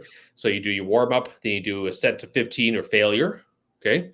And immediately go over to heavy bench press. And you go to failure. Okay. Yeah. So doing upper body workouts, so be chest, back, shoulders, triceps for upper body, and biceps, legs, calves, and abs on lower body. Okay. So You split you split your workouts weird, man. Yeah. No, nobody likes to do leg day, but you like doing bicep day. I do leg day. So- But I don't split it like that. Like I do leg day, Yeah. arm day, shoulder day, Okay. chest day, back day, stretch day, Okay. ab day, hit day. So I have this whole thing. Oh, I don't work out that much. But total amount of workout time per workout is 30 minutes. At max 35. And everybody has half an hour. Yeah. And this is when you're doing the bench press, it's you're going as hard as you can to failure, right? And then I do a force rep after that too. So it's crazy. See, told you they were young. So Oh, that's Mason from the campground. Hey, Mason, I'll tell Gage that you're on. Yeah, nice. There you go. Fun big skibbity toilets and be sick. I don't even know what that means because I'm old. Don't worry about it. So don't worry about it. Let's go to the next. AC said something. We're talking about habits and breaking them or creating them. Quitting smoking or drinking. So a belief that it's too hard or too late keeps people stuck. Yeah. I'm of the mindset that it's easier to not do something than to do something. It takes effort to do something. Yeah. But I've never had much of an addiction. So I asked ChatGPT, why is it hard to keep good habits, but easy to keep bad habits? Okay. Comes down to our brains are wired for reward, effort, and threat. Okay. Number one, the immediate reward versus delayed payoff. Bad habits give you a quick hit of pleasure. Good habits often feel like a delayed payoff. You don't feel like a big win for a long time. Okay. Number two, energy conservation. Conserve energy whenever possible. Okay. New habits require more cognitive energy, and automatic ones just run an autopilot. Okay. Right. Number three, stress and emotion loops. When you're tired, stressed, or emotional, the brain defaults to familiar comfort patterns. Healthy habits require calm, intentional mindset, so harder to access. Okay. Right. Four, identity and environment. Habits are tied to your identity. They stick better than the ones that are based on willpower alone. So your environment matters, cues and stuff. So if you say, I am a smoker, that's your identity. Okay. Right. Where if you say, I am not a smoker any longer, that changes your identity, but it's a new one that has to be ingrained. And but if finally, sorry, go ahead. But if I say I'm quitting, not I quit. If I say I'm quitting, you haven't quit yet. You're still a smoker. Exactly. You have to say, I am no longer a smoker. I quit smoking. Right. The difference. And the last one was feedback speed. The habit's consequence is far away, like cholesterol levels or long-term strength. It doesn't shape behavior as strongly as a clear instant signal. Sugar rush, dopamine, nicotine rush, right? Right. So it's actually pretty logical. Well, and I think that the pleasure we get from bad habits is instantaneous. And I get it. Like, we like to have a drink. We like to smoke. You eat a salad. It's not like you're going to check yourself out in the mirror that night because you had a salad instead of a burrito. Oh, hey, Ram G, Raja. Ram G, back to you. Right. Okay. Eating saying better. Hi. That's a friendly greeting. Is it? It is a friendly greeting. Yeah. Okay. Eating better. Perfectionism often sabotages process. One slip up leads to total abandonment. Okay, I can speak to that one. Yeah. So we all know that I was fat back in the day. Yeah. Like fat. I was a big, fat, chubby, fat guy. Dr. Mayonnaise here. Right. So eating better was hard because you're so used to eating crap. And guess what? It's easier to eat garbage than to prep a meal. And to break out of that habit is super, super hard. But once you do it and you're right. The delay is the problem because I really wanted to eat that bag of Doritos. Yeah. But I should probably just have some vegetables. Yeah. And it took 12 days for me to feel better about how I was eating. Yeah. And then the rewards came. Having a conversation with one of my friends, and I asked him, what defines you? He responded, nothing. The definition excludes the possibility of change. This is one of the best responses I've ever received on any of my questions. It is hard to define yourself, but some people will use their profession as their definition. Yes. Which is insanity. Yeah. Because or worse, they'll use their pathologies. Explain. Right. So I've had clients, before I even really, the example is we were doing some massage at the cruise night years and years ago. Okay. And while we're working there, I could see this lady kind of peeking over the shoulder, poking around. She had the very quantifiable look of like someone, like fibromyalgia, like, okay. Yeah. It was just there's a look. Okay. And I get it. It's stereotyping, but it's true. And so I turned around, I looked at her and said, hi, my name is John. What's yours? And then she goes, oh, I've got fibromyalgia. And I was like, uh-oh, not coming back from that one. Right. I never got her name. I just got her pathology. Right. And there are people that define themselves by that. And yeah. Who you are when you're not in your profession, degrees, or titles. I would say here's where our kids shine through. Okay. I'd be willing to bet if you have young children, they could define mom or dad without what they do. And they would say, dad is this, mom is this. But they do it better with their art. Yep. You're right. Because it's hard to put those things to words, but they could draw it. Well, and I believe that kids see through the bullshit where adults for some reason respect the bullshit. Yep. Yeah. It defines how much respect you're going to give the person. Somehow it's like, I would say, let's just say you had a parent who's in a wheelchair and defines themselves as being paralyzed. Okay. Their child probably wouldn't define them as that. No. The child say, yeah, my dad is an awesome gamer. He likes to play with me. He plays with me. He would say he plays with me, but you would be like, well, what do you mean? He's in a wheelchair. I bet you he throws a ball. I bet he does this, but your kids will see who you are truly. Yeah. They don't see who you aren't. Yeah. Right. And for some reason, oh, Canadian Ape, how's it going, buddy? TikTok. So here's the fun thing with my daughter. Okay. So Inara, like she's 13 right now. So she's old, right? But this would have been when Ange was in school for massage. So this would be 2018. So 7 years ago, she was 6. Okay. And she comes up to me one day. Ange is in school and she says proudly, Mama's at school. I said, you're right. Yep. Your mom's at school. Yep. Mama's going to be a massage therapist. Yep. Okay. So I said to her, you're right. You're absolutely right. Did you know your daddy's a massage therapist too? And she got mad. She started screaming, no, you're not a massage therapist. You have your business. Right. Yeah. Your business. Hey, I don't think my kids have any idea exactly what I do all day. Why would they know what we do? We don't talk about it with them. Right.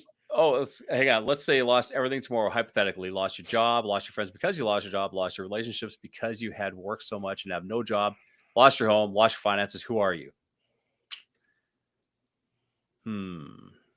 Hey, Dogman's back.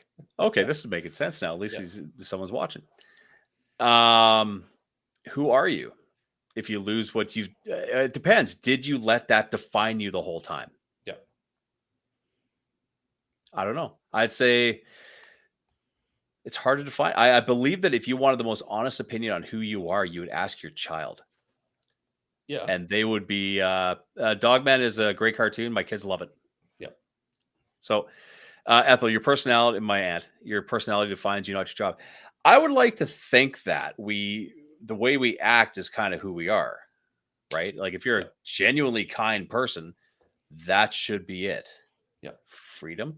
Yeah. There you go. There's a lot of things that can define a person. I think that like Jay, if I were to define Jay, okay, let's play this little, let's play this game for a hot second.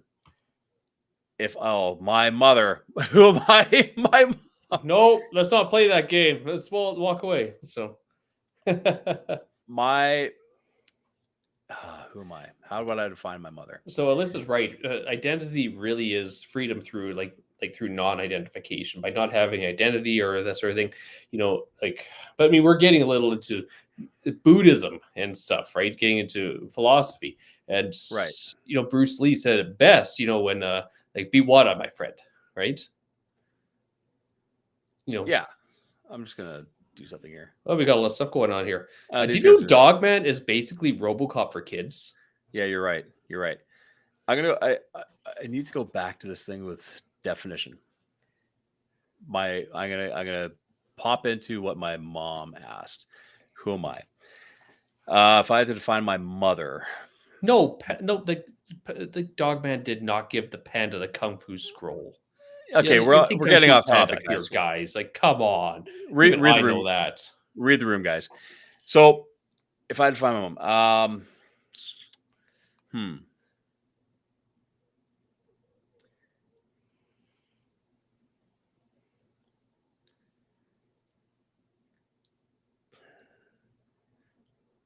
tough but caring. Tough and loving. She was my mother is very incredibly strong, insanely independent, caring but not coddling. And I think that the caring but not coddling made me who I am. I think that did a lot for me. Because if I was I believe that if I was doted on my entire life, I would be a different human being.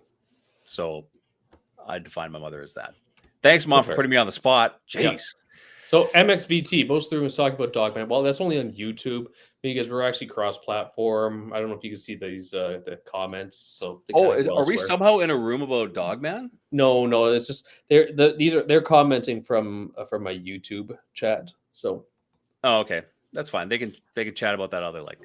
Hey, the more chat we have, the better. Your kids really like Dogman? Yeah, they read the Dogman books. They liked it. It was kind of fun. You're right. Did they take you to that Dogman movie? We watched it at home. Yes, we did. Yeah, I'm sorry for your loss. It was fine. It's what I like watching cartoons with the kids. Why not? Okay, do your kids like anime? Are they into anime? Demon Hunter. I think that's anime. Demon Slayer or K-pop Demon Hunters. My mom believes in independence. My parents did a good job of raising young adults. That's what they raised. They made sure that we became adults, which was phenomenal. As opposed to grown-up children, right? So yeah. But no, I think when you have I got to go back to chat to see because we had other people making the same kind of points. Your identity, guys. Where was it? Which one? Listen, and I'll be in a forest. AC Mac. So if you lost your construction of identity, like Alyssa, it is freedom to rebuild again. Here's the thing: we can't. Oh, is she in this Princess Monarchy? She knows what they're talking about. I have no idea. It's anime. I mentioned anime, right? You did mention anime. K-pop, Demon Hunter, and Demon Slayer. The two different types of anime. The K-pop it's kind of like a more kid-friendly one, where Demon Slayer is what my daughter is really fanatical about right now. The only anime that I remember watching was Astro Boy as a kid. Ah, that's old school. Yeah, that was old school. Astro Boy, I believe, was anime. That was fantastic stuff. Or like Akira. Did you ever see Akira? I saw the movie. Yeah, the movie Akira. That's anime? Yeah. But it's like it's like actors, is it not? No, not. It must be thinking of a different one then. There is a movie. Akira is all anime, right? No. This was like everybody was like bionic. It was a movie where she fought robots that were kind of people, but kind of robots. Oh, no, that's Ghost in a Shell.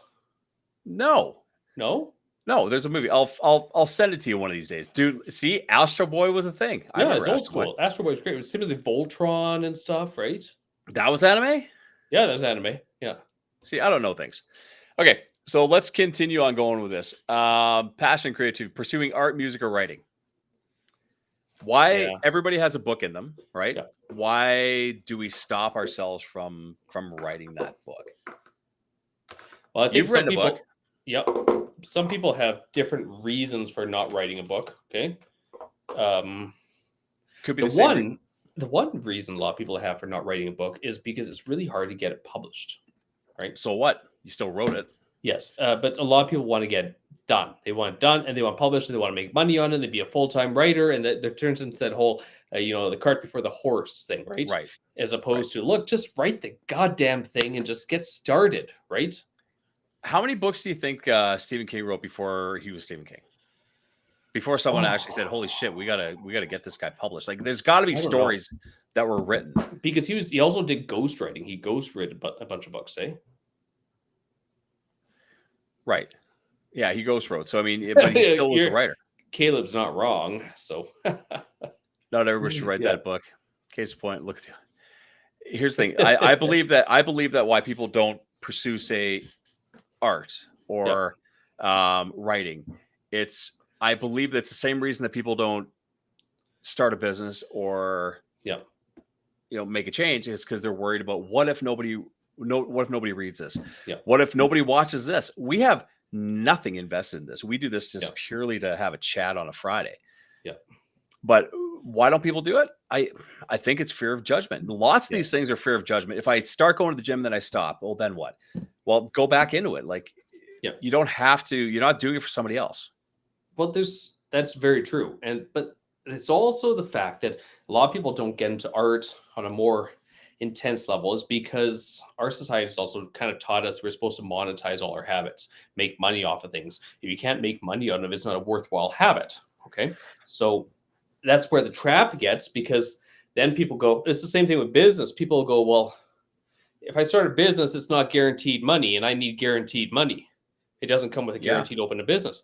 And it's like, well, you're not guaranteed anything but the dirt. You know, that's the only promise that you have in the world, right? Right. So just do it and see where it goes. But people who are thinking they want to be an artist or a writer or a musician think, I'm going to do that full time. That's my sole source of income. Right. And I have to walk away from my guaranteed income to get to this point. Whereas it's much better to do this full-time thing and in the spare nooks and crannies of your life, do this additional thing and get good at it. Well, here's the thing. What happens to the person who decides, hey, I'm going to be a guitar player? Fear of failing. If you can't fail if you don't try. 100%. That's off the TikTok chat. I can't be defined because I'm constantly evolving. We are constantly evolving. And if you do put yourself into one little hole, you're going to be stuck there. Yeah. And where was it? You'll be judged for anything and everything. Just do it. They're not the owners of your life. That's right. So again, unless you are under my roof or paying my bills, I don't really care. Right? No one's going to fault you. Okay, how about this? If you went ahead and did and wrote that book, or you changed that job, or you learned a language, or you got in shape, is your life going to suck more? I believe it's going to suck a little less. It's just a little bit less. Yeah. But think about it. If you did what you're talking about doing, is it going to make your life worse or better?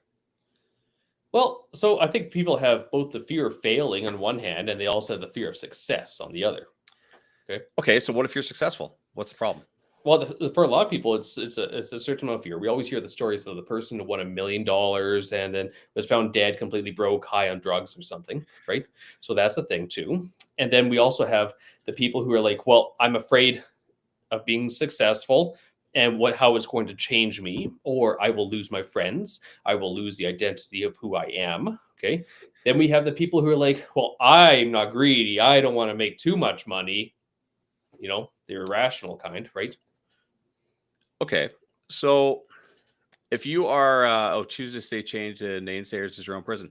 So what happens if those people are out of your life? What's the worst thing that happens? If they weren't bringing you anything positive and they're out, be gone. Like I was asked what was my my worst character trait. Yeah, I'm sure there's a few. One is I'm extremely dismissive. Are you frozen or am I? You're frozen. Yeah.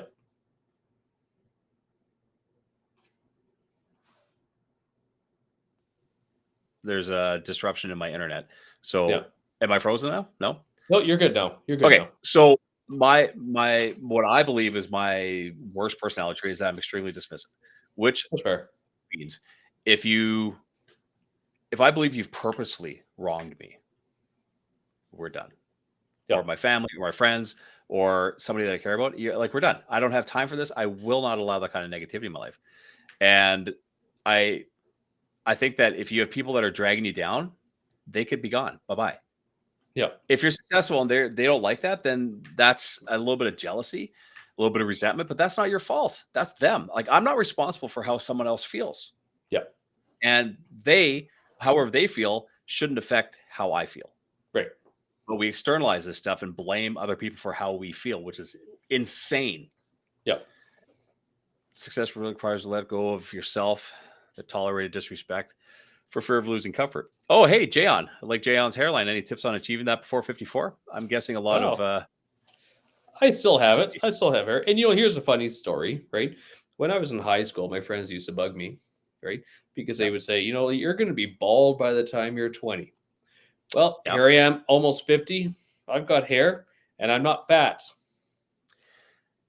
Yeah, well, I was fat and I was losing my hair. So I was 22 when I had a George Costanza hairline, which was life assistant coach. Yeah, I wouldn't consider myself a coach, but I hear a lot of things. Yeah. I had the island with the cul-de-sac, and it was just a bad look. So I shaved it off, and I've been bald ever good since. for you. But I think that if I had hair, it would look really weird. Like if I got implants and I suddenly had hair, that would be a horrible look. I found you in my yearbook, and you had this luxurious hair. I was like, very curly. Holy shit, Ange, look at this. And she was like, who the heck? That's that Quentin? Like, yeah. Yep, that's Quentin. With my big Joker smile. Yep. I know. Yep. Good times. Okay, let's keep on rolling through here. How many more have we got there? 2 more. Traveling or exploring someday becomes never when life's logistics feel overwhelming. So I hear that from people who are retiring or hoping to retire soon. I ask them, what are you going to do when you're retired? And they say, I'm going to travel. It's like, oh, you've never traveled, have you? Mm-hmm. You know, because travel kind of sucks. You know, being places is awesome. Travel, not so wonderful. Right. Well, my thing is, I was told if I didn't stop outrunning the boys in cross country in high school, I'd not find someone to date. I said I didn't care to outrun them anyway. She's awesome on a bunch of levels. I really think she needs to hop on the chat on the live stream one of these days because she sounds very interesting and a lot smarter than me. So East Louisiana, do you mean Florida Department of Agriculture? I don't know what they're talking about. They're on another plane. Isn't East Louisiana like Roll Tide? So where was I going? Oh, traveling. So there are certain things that I enjoyed, and then how long have we been friends? I don't know. I guess it'd be when you open it. Really? No, I don't know. Probably 15. I've known you longer than my wife, so it's got to be 20 years. Pretty close, anyways. Yeah, give or take. Yeah, we've known each other a long time. Yeah. There's certain traveling.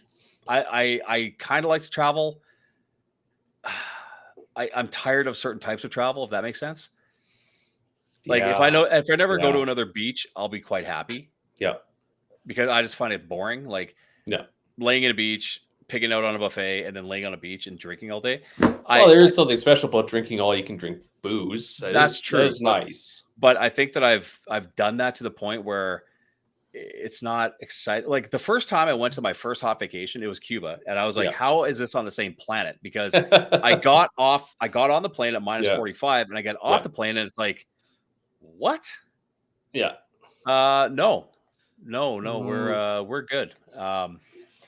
Chat gets a little crazy. Yeah. The YouTube crew is a little bit different than everybody else, and God bless you guys, but no. Well, but I remember getting off the plane. I was amazed by it. Learning new words as we're talking, and that's what's going on. But I went to Cuba, and I was just blown away by it. And then I went to a couple other places, Mexico, this, that, and everything else. And then it started to become like, I'm gonna get off the plane, I'm gonna try to find a lounge chair somewhere, and that's wash, rinse, repeat. Yeah. And I'm good. I'd rather go somewhere where I'm gonna do something and learn something and see something new. Like I would love to go to Nashville. I think that Seattle would be kind of cool to go to. I've been to New York, and that was one of the best trips because it's just amazing to see everything. I'd rather go and experience new things than go to the same place over and over again, whether it's a beach here, a beach there, a beach there. It's another beach. I'm good. I would do a cruise though, because then you got a chance to go to a bunch of different places. That being said, I'm going on the beach trip in April, so no, but that's cool. Like everybody has their thing, and I lots of people love going to beaches. Kelsey loves going to beaches. That's awesome. She loves going to beaches. Now, but what keeps us from doing it? Why don't we just get on a plane? Because the reality is you're going to blow a lot more money on bullshit home than you're going to spend on that one trip. So like I was getting in the big habit before COVID of travel. Okay. And it turned into quite a thing that I was doing about 4 trips a year to various places, right? Whether it was in the United States, Canada, or like other countries, right? So it was a lot of traveling, and it was like, this is freaking awesome. I'm loving this. Like, did I ever tell you my Disney World story? No.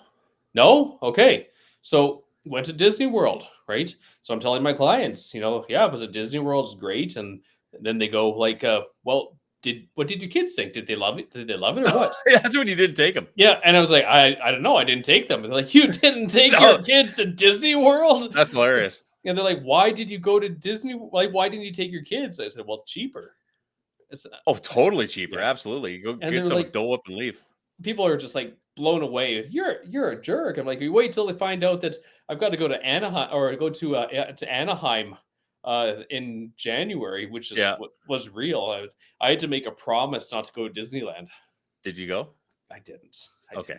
I was right across the street from Disneyland. I was like, I could just walk right over there. Otherwise, we'd ask your kids, like, hey, define your father? They'd be like, a dirty liar. Yeah. Hang on. Canadian pretty has much. a couple things he said on the TikTok chat. He goes, he's retiring in January. He's cruising up his life. He's doing a 10-day cruise in November.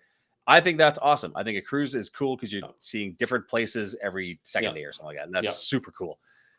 Every day is new revolution. Querying you to evolve it. You know what? I think that I went from being a side truck driver to a blind man. You always have to move forward and evolve to continue to push and be successful. And you know what? There's the thing. Yeah. Jason, that could be your excuse, could be, well, I'm blind. But that's or not. Is that your superpower there, right? Or that's superpower. Like you can say, well, I can't because of this, but no.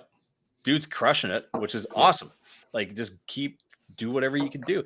And sometimes I wonder, like I know they say if you lose a sight, if you lose a sense, like you wonder if that, like you could suddenly become an amazing guitar player or something like that. Yeah. Like I'd be leaning into something like that real quick if I had the opportunity to, like if something went like my eyes and suddenly it was all sound, would I take up an instrument all of a sudden? Like, would that be a really good time to do it? Maybe. Probably Daredevil. Anytime. Daredevil was, you know what? Daredevil was one of my favorite comic book characters. My favorite superhero as a kid was Daredevil. Loved him. Why? He was basically like a Batman, Marvel's Batman. He was blind. Yeah. He was Catholic, which I kind of connected to, but he was a badass. Like he was fantastic. And I loved Daredevil. It was just brutal, but awesome. Yeah. Okay. One more. Volunteering or giving back. Time constraints, like feeling like someone else will do it, hold people back from meaningful impact. So I get why people don't want to do volunteer work. Okay. I get a few reasons. Okay. Because when I started my career, I did a lot of volunteer work. Okay. Yeah. And do you know what it got me? No. A lot more volunteer work and the expectation to do more volunteer work. Okay. Do I do volunteer work? Of course you do. Yep. No. Do I do volunteer work? Well, you do. In what sense? Well, you did your strongman, right? Yeah, but I put that on. Yes. Is it volunteer work? You didn't get paid. No. Yeah. But I didn't do it for that reason. I did it to help somebody genuinely and help a kid out. So I wouldn't consider that to be your typical volunteer work. Yeah. I would consider that to be I put on an event to help a sick kid and it was a success and I'll do it again next year and I'll do it again next year and I'll do it again next year. That's good. Yeah. Not because I want to pad a resume and say I did volunteer work. It's because I found something that I could do. Yeah. And I think I've said this before. I can't sing and I certainly can't dance, but I can lift a bunch of heavy shit and I know people that do it. So I do this strongman and it benefits one family, one kid a year. Is it rewarding to me? I think the best way I could put it was when Bo asked me one year, I was hauling all the stuff to the spot. And she goes like, why do you do this, Dad? Like, it's a lot of work. I said, because at the end of the day, that kid and that family is going to remember those guys lifting this stuff and doing this stuff. They're not going to remember me. I'm just the monkey with the mic. Yeah. But they're going to remember that those guys put on a show and I can sit in the shadows and just enjoy the fact that somebody has a smile on their face. Yeah. So here's the problem that I had when I was doing a lot of the volunteer work. Then I started slowing down the volunteer work because I was like, okay, I need to focus on my business because I need to pay some bills, right? Yep. So when I stopped slowing it down, that's when I started having the people calling me up and saying, hey, we have volunteer events at this stage. We need you there. And I would say, well, no, I'm sorry. I need to scale back some of my volunteer work. I can't do it. Yeah. And then I would get, no, you don't understand. You have to be here. That sounds like volunteer work. I'm like, that doesn't sound like volunteer work anymore. And one of them was, I wouldn't even say who it was, right? But I was like, it was starting to turn into a little bit of an awkward discussion where it was, and they finally said, no, you have to come because we don't have anybody else. Everybody else has quit and you have to show up. And I was like, oh, so you didn't even think of us at first. That sounds like an organizational problem. It sounds like it's a you problem. Yeah. So because of that, we really slowed down the amount of volunteer work that we did because it wasn't effective use of our time, right? No. And it wasn't beneficial. And, honestly, we don't really want to be guilt tripped into doing something. We want to do something because we choose to, because we want to. And it's a matter of just doing something because, like, when you do something because it feels right, that's when it makes sense.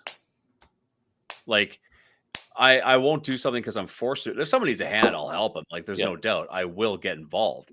And it does happen. But, I mean, when you have if someone's trying to guilt you into do it, come on. Like, AC makes a good point. Volunteering is building your community outside of social media. And it was there before. It is still there. It keeps in touch with humanity. Sure.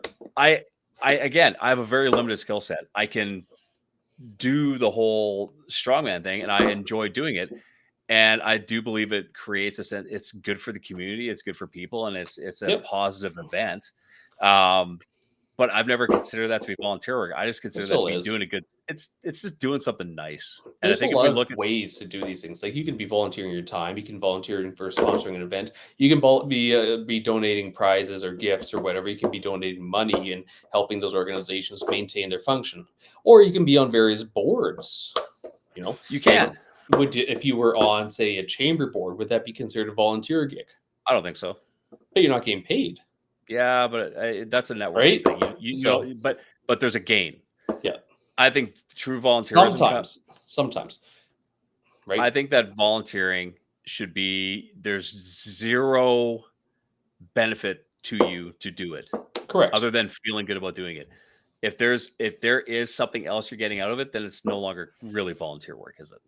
Well, it's never truly all truistic.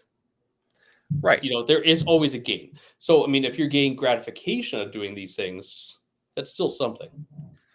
I end up feeling I feel like I was hit by a bus when I'm done my event. Yep. I don't feel physically, I feel horrible. Yeah. But yeah, you know what? It warms the heart to do something nice. And that sounds cheesy and campy, but it's true. So rewinding back to the beginning so we can wrap this up tonight, guys. I think that we have excuses. Reasons are different than excuses.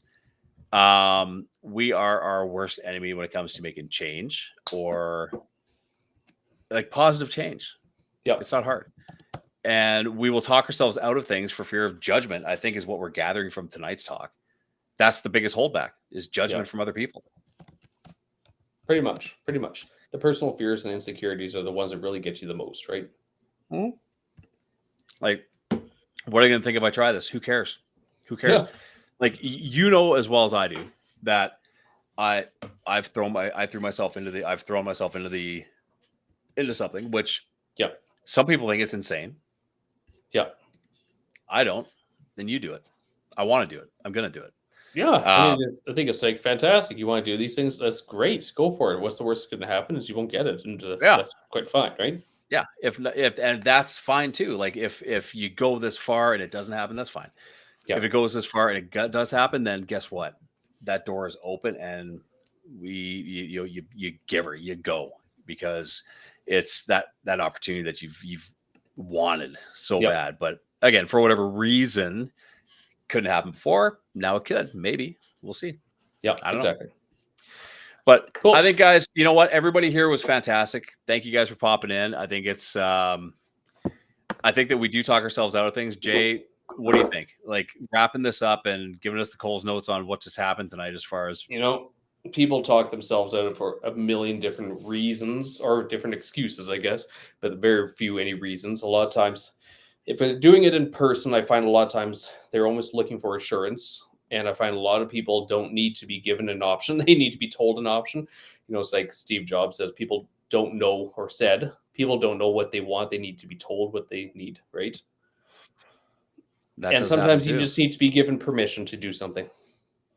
It's okay. You have permission to go do these things, right? Yeah. Like you don't have to have someone's blessings. Who cares what other people think? Who cares what other people feel or what they're doing? As long as you're doing it, for yourself and your own self-worth, only you control. How do you feel? How you feel, and only you can build your own future. Yeah, like it's totally up to you. Yeah. Fail, succeed, who cares? Like if you fail, you did it, you tried it. Even if you fail, at least you had the grapes to try it. Yeah. That what if that we live with, and how many people live with the what if? What if I would have? Oh, I should have tried this. I should have done that. It's pretty easy to just sort of screw that up, you know. Not like you'll be digging your own grave in the end, right? Someone else is going to do that, and they chose that. And the thing is, they love their job. They're doing it all day. Yep, exactly. You're not wrong. Okay, guys. Well, hey, yeah, thanks for coming in tonight, guys. And I think it was another good little chitty chat about general life. I'm not a certified coach. Well, technically I am, but not really. And yeah, if you get something out of this, great. If not, we're not. That's too bad. We're not responsible for it. We're not responsible for your decisions. You are. Yeah, exactly. Hey guys, have a fantastic weekend, and we'll see what we can. Yeah. Hey, thanks, Mr. 204. We'll figure something out for next week. Maybe we'll get a guest on next time. Maybe we'll get a guest on next week. You know, we got a couple people in the pipe now, which is odd that people are like, hey, I'll jump in. Yeah, let's do it. So we'll have the more the merrier. And if we could have a good conversation amongst us two, and then someone tremendously smarter than us. You know, we're good to set up a podcast room at your place there or something. I almost got to set up a mic and have a bunch of us just sit here and talk. But yeah, might be easier. Yeah, I'll work on that. Okay, guys, have a fantastic weekend. Enjoy the rain, and go do whatever you were talking yourself out of doing. Yeah. What was it the brave man once said? You know, like just do it, right? Shia LaBeouf. Yeah, Shia LaBeouf. Just do it. Just do it. Yeah, the guy had it down, and I don't know if he's done much since, but he told us to do it. He had it down, and now he's done. Right? So, he didn't do it. That's what happens. He didn't do it. He quit. You quitter. I mean, all the best to Shia, but he didn't just do it. Yep. Okay, guys. Didn't. Take care. All right. Good night.